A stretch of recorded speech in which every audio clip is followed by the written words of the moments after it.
The units of parts per million and parts per billion are used when there's really small amount of the solute in a solution. And the equation is that parts per million is mass of solute over mass of solution times a million, which is 10 to the 6. And then parts per billion is mass of solute over mass of solution times 10 to the 9, which is a billion.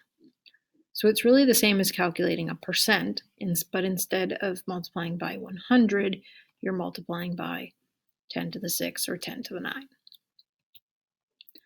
Again, the two units for the masses must be the same.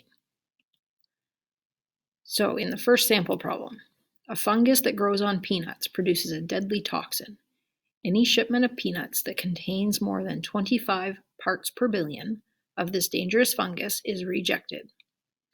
A company receives 985 kilograms of peanuts to make peanut butter.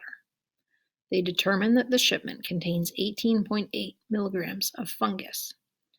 So do they reject the shipment? So we're given in this question a concentration, the 25 parts per billion, but we're not going to use that in our calculation. We're going to compare our final answer to that. Then we're going to use the 985 kilograms of peanuts, which is actually the solution, even though that's an odd way to think about it, but that's the whole thing we're talking about. And then there are 18.8 milligrams of fungus in that. Okay, so we have a mass of solute of 18.8 milligrams, a mass of solution of 985 kilograms.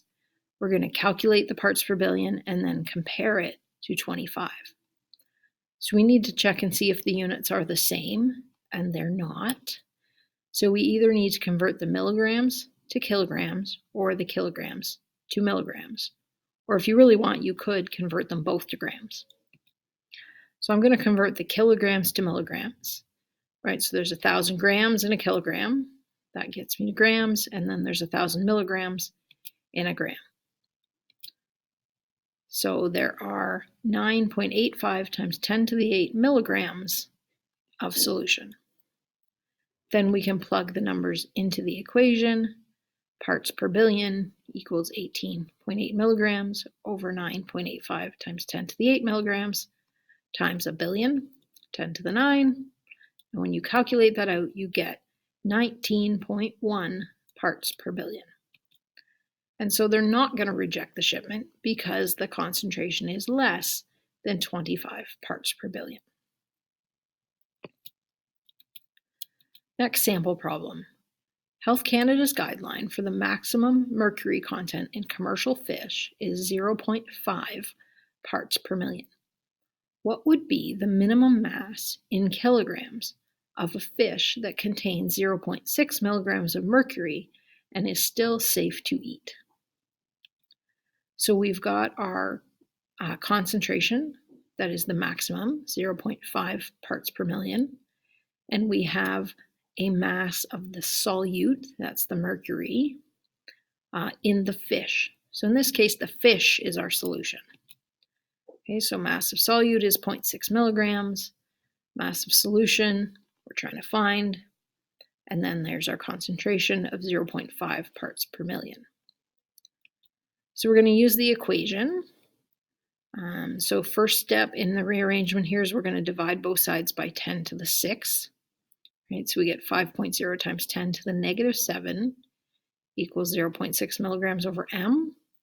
And then we can just switch the spots of m and 5.0 times 10 to the negative 7. So we're going to divide 0.6 milligrams by 5.0 times 10 to the negative 7. And we're going to get an answer of 1.2 times 10 to the 6 milligrams. Now, the question asked for the mass of the fish in kilograms, so we need to convert that using the fact that there are 1,000 milligrams in a gram and 1,000 grams in a kilogram. So we get an answer of 1.2 kilograms. So that would be the minimum mass of the fish that you would be able to have and still be safe to eat. Technically, that answer, though, should only have one significant figure, so it would be 1 kilogram.